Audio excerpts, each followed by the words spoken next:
Hoy les voy a hablar acerca de tres términos que a veces pueden llegar a confundirse o a usarse indistintamente. Estos términos son efecto invernadero, calentamiento global y cambio climático. En cuanto al primer término, el efecto invernadero se refiere a un mecanismo por el cual la atmósfera de la Tierra se calienta y es un mecanismo de suma importancia para lograr que nuestro planeta sea un lugar adecuado para que la vida exista en él.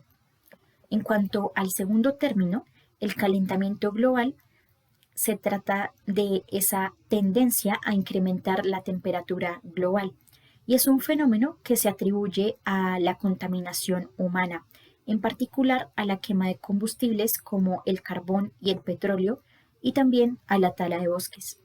Finalmente, el cambio climático es un término que engloba el concepto anterior, pero además incluye a todas las variaciones del clima que han ocurrido durante la historia del planeta, las cuales están asociadas a factores como lo son cambios en la actividad solar, en la circulación oceánica, en la actividad volcánica o geológica, o debido a la composición de la atmósfera, entre otros. Bueno, este es un abrebocas ya para continuar y dar una explicación más detallada acerca de estos tres conceptos. En primer lugar, entonces, ya conocemos al efecto invernadero como aquel mecanismo por el cual la atmósfera de la Tierra se calienta. Pero para entender un poco más, ¿qué es la atmósfera terrestre? Bueno, esta es una delgada capa de gases que rodea a nuestro planeta. Por ejemplo, imaginemos un balón de fútbol, que va a ser el Tierra, al cual lo envolvemos en papel aluminio. Ese papel equivaldría a la atmósfera. Y esta delgada capa es muy importante, dado que en ella se encuentran los gases que son fundamentales para que pueda desarrollarse la mayor parte de la vida en el planeta. La atmósfera está constituida mayoritariamente por nitrógeno en un 79% y por oxígeno en un 20%. El 1% restante está formado por diversos gases, entre los que los más abundantes son, por ejemplo, el argón y también el dióxido de carbono. Este último en un aproximado de 0,03%. Y a pesar de que está en proporciones tan bajas, es de crucial importancia en el proceso del calentamiento de la atmósfera. Ahora bien, dado que los gases de la atmósfera están sujetos a esa atracción gravitacional que tiene la Tierra, la mayor densidad de los gases se concentra cerca de la superficie terrestre, en los primeros 50 kilómetros, para ser más específicos, en donde se pueden distinguir dos capas. Una es la troposfera, que tiene unos 10 kilómetros en promedio de espesor, es decir, esta es la que está más cerca a esa superficie terrestre y contiene alrededor del 75% del total de la masa de la atmósfera. Después de esta capa tenemos la capa estratosfera y esta llega hasta los 50 kilómetros de altura, tomando en cuenta. Y allí está el 24% de la masa total de la atmósfera. Es importante porque en ella está la capa de ozono, la cual filtra la luz ultravioleta.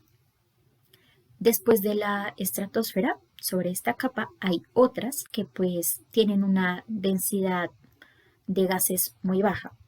Así que en cuanto a la atmósfera, principalmente se distinguen dos capas, la troposfera y la estratosfera. Y hay un patrón muy especial a lo largo de esos 10 kilómetros que conforman la troposfera, puesto que las temperaturas más altas, es decir, aquellas que están cerca de los 20 grados Celsius, se localizan en los puntos más bajos, mejor dicho, justo en el punto de contacto de la troposfera con la superficie sólida de la Tierra.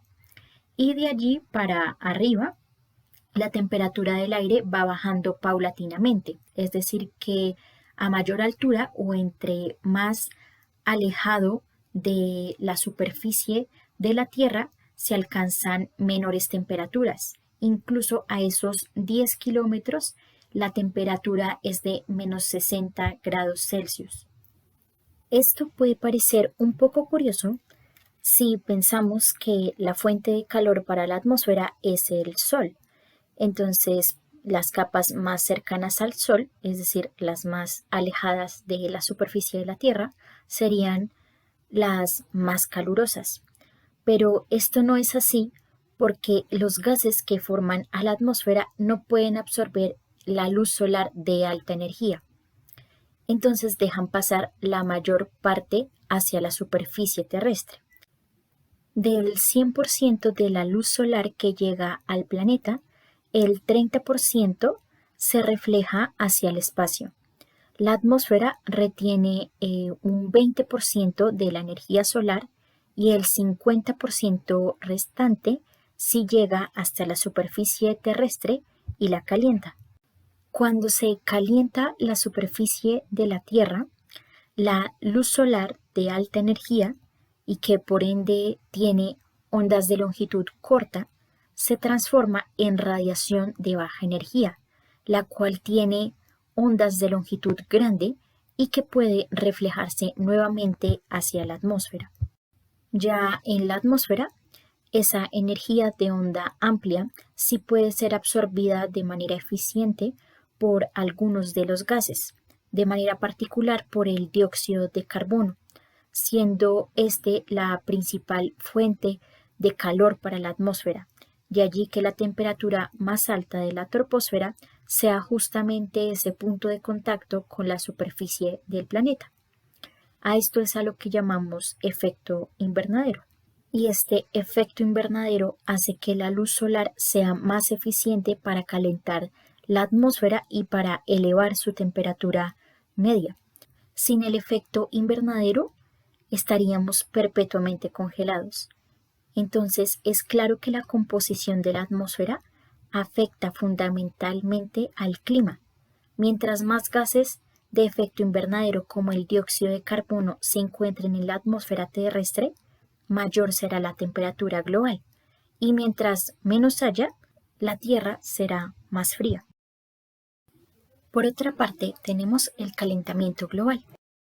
La medición rutinaria de la temperatura atmosférica en estaciones meteorológicas ha permitido el monitoreo de esta variable en diversas regiones del planeta desde finales del siglo XIX.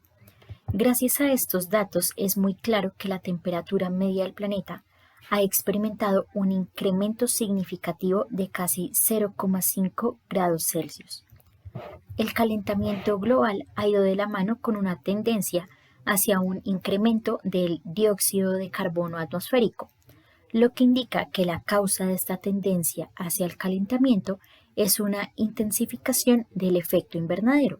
Por esto es que estos términos están relacionados. Pero mientras uno describe el fenómeno del incremento de temperatura reciente, el otro se refiere al mecanismo que lo causa. La razón de este incremento de dióxido de carbono atmosférico puede estar ligada con procesos naturales, sin embargo, también hay un componente humano que es significativo, dado que la tala de bosques, la quema de combustibles fósiles como el carbón y el petróleo han ocasionado un aumento en la cantidad de este gas atmosférico, lo que incrementa el efecto invernadero y contribuye al calentamiento global. Los efectos del calentamiento global ya se han sentido en nuestro planeta y quizás uno de los más claros ejemplos es que los glaciares se derriten. Una consecuencia directa de esto es que al haber menos agua en forma de hielo en el planeta, la tendencia hacia un aumento en el nivel del mar es segura, con lo que las ciudades costeras se encuentran en riesgo cada vez más grande de inundaciones. Para dar una aproximación, la superficie del casquete ártico, que es mucho más pequeño que el Antártico, es más de 2 veces la de todo México. Otro de los efectos del calentamiento global es que afectará los patrones climáticos, modificando cuándo y cuánto llueve en cada región, lo cual tiene consecuencias económicas y ecológicas. Es claro que la agricultura será una actividad muy vulnerable al cambio climático, pero también lo será la salud, ya que habrá cambios en la distribución de muchas enfermedades, por mencionar solo un ejemplo.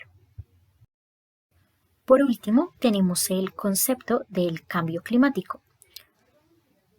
Se ha identificado que durante los últimos 400.000 años, el clima ha oscilado entre etapas marcadamente frías, que se conocen como glaciales, y etapas similares a la actual, conocidas como interglaciales.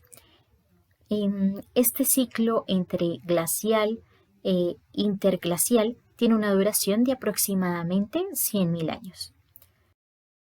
Estas fluctuaciones cíclicas han sido relacionadas con los llamados ciclos de Milankovitch, que son pequeñas variaciones en la orientación de la Tierra respecto al Sol y que afectan la manera en que se calienta el planeta.